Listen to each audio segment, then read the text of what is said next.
സ്വാഗതം. ഇന്ന് നമ്മൾ FMCG, അതായത് ഫാസ്റ്റ് മൂവിംഗ് കൺസ്യൂമർ ഗുഡ്സ്, ആ ഒരു ലോകത്തെ പറ്റിയാണ് സംസാരിക്കുന്നത്. അവിടെ എപ്പോഴും ഭയങ്കര മത്സരമാണല്ലോ.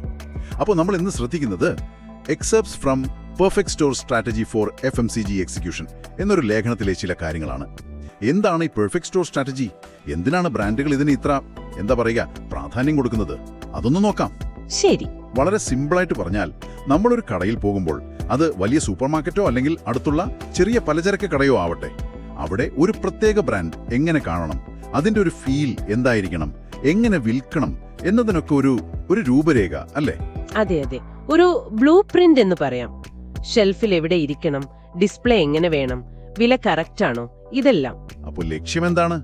ഓരോ കടയും ആ ബ്രാൻഡിന്റെ ഏറ്റവും നല്ല ഒരു സെല്ലിംഗ് പോയിന്റ് ആക്കുക, അങ്ങനെ വിൽപ്പന കൂട്ടുക, മാർക്കറ്റിലൊരു സ്ഥാനം ഉറപ്പിക്കുക. കൃത്യമാണ്. വിൽപ്പന കൂട്ടണം, മാർക്കറ്റ് ഷെയർ കൂട്ടണം, അതാണ് പ്രധാന ലക്ഷ്യം. ശരി. അപ്പോൾ നമുക്കിതിന്റെ പ്രധാനപ്പെട്ട കാര്യങ്ങൾ, അതായത് ഈ ഘടകങ്ങൾ എന്തൊക്കെയാണെന്ന് നോക്കിയാലോ? എനിക്ക് തോന്നുന്നു ഏറ്റവും പ്രധാനം ലഭ്യത അല്ലേ?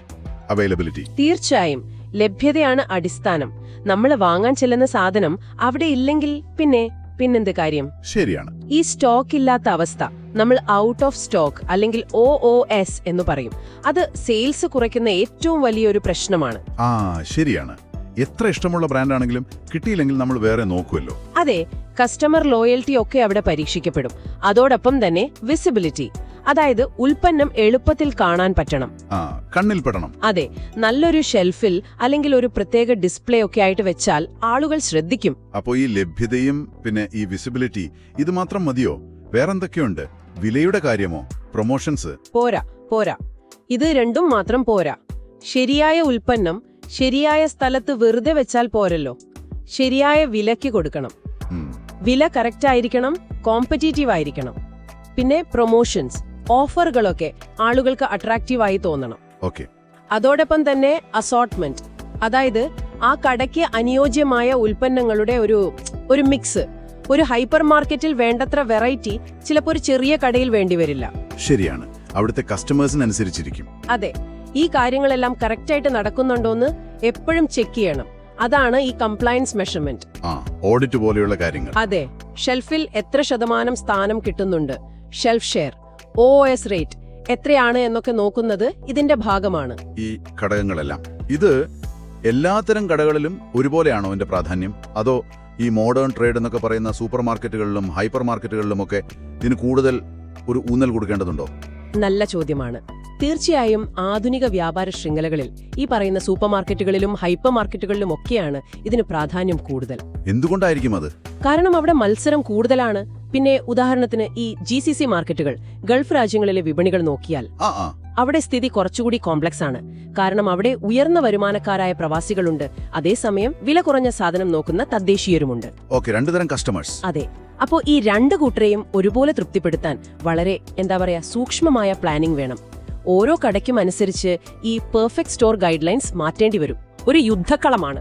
ശരിയാണ്. ആമസോൺ, ഫ്ലിപ്കാർട്ട് പോലുള്ളവ. അതെ, അവിടെ നമ്മുടെ ഉൽപ്പന്നം എങ്ങനെ കാണപ്പെടുന്നു, ഒരു വെബ്സൈറ്റിലോ ആപ്പിലോ നമ്മുടെ പ്രോഡക്റ്റ് എളുപ്പത്തിൽ കണ്ടുപിടിക്കാൻ പറ്റുന്നുണ്ടോ, അതിന്റെ ഫോട്ടോസ്, വിവരണം ഇതൊക്കെ ആകർഷകമാണോ, കസ്റ്റമർ റിവ്യൂസ് എങ്ങനെയുണ്ട്, ഇതെല്ലാം ഓൺലൈനിലെ ഒരു പെർഫെക്റ്റ് സ്റ്റോർ എക്സ്പീരിയൻസിന്റെ ഭാഗമാണ്.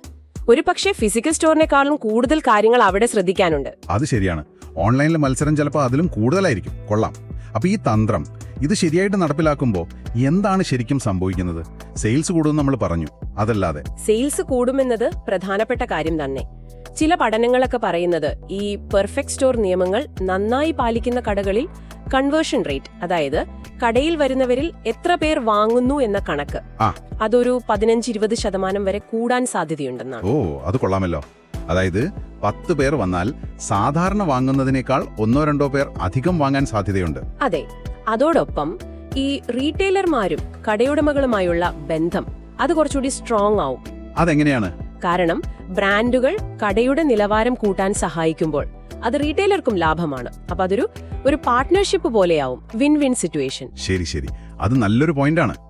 മറ്റൊന്ന്, ഒരു മാർക്കറ്റിൽ ഇത് വിജയകരമായി നടപ്പാക്കിയാൽ ആ ഒരു മോഡൽ വെച്ച് മറ്റു സ്ഥലങ്ങളിലും ഇത് ചെയ്യാൻ എളുപ്പമാവില്ലേ? തീർച്ചയായും അതൊരു വലിയ അഡ്വാൻറ്റേജ് ആണ്. നമുക്കൊരു സ്കേലബിൾ മോഡൽ കിട്ടും. അതായത് അളക്കാവുന്ന, മറ്റു സ്ഥലങ്ങളിലേക്ക് വ്യാപിപ്പിക്കാൻ പറ്റുന്ന ഒരു മാതൃക. ഒരു രാജ്യത്തോ ഒരു പ്രദേശത്തോ വിജയിച്ച കാര്യങ്ങൾ ചെറിയ മാറ്റങ്ങളോടെ വേറെ സ്ഥലത്തും നമുക്ക് നടത്താക്കാം. ഇത് സ്ഥിരതയുള്ള വളർച്ചയ്ക്ക് സഹായിക്കും. അപ്പോ ചുരുക്കി പറഞ്ഞാല് ഈ ലേഖനം നമ്മളെ ഓർമ്മിപ്പിക്കുന്ന ഒരു പ്രധാന കാര്യം FMCG ലോകത്ത് നല്ലൊരു പ്രോഡക്റ്റ് ഉണ്ടാക്കിയാൽ മാത്രം പോരാ. അത് ഉപഭോക്താവിന്റെ കയ്യിലെത്തുന്ന ആ അവസാന നിമിഷം വരെ, അതായത് കടയിലെ ഷെൽഫിൽ അതെങ്ങനെയാണ് ഇരിക്കുന്നത് എന്നതുൾപ്പെടെയുള്ള ഓരോ ചെറിയ കാര്യവും അത് വിജയത്തിന് പ്രധാനമാണ്. വളരെ ശരിയാണ്. ഓരോ ടച്ച് പോയിന്റും മുഖ്യമാണ്.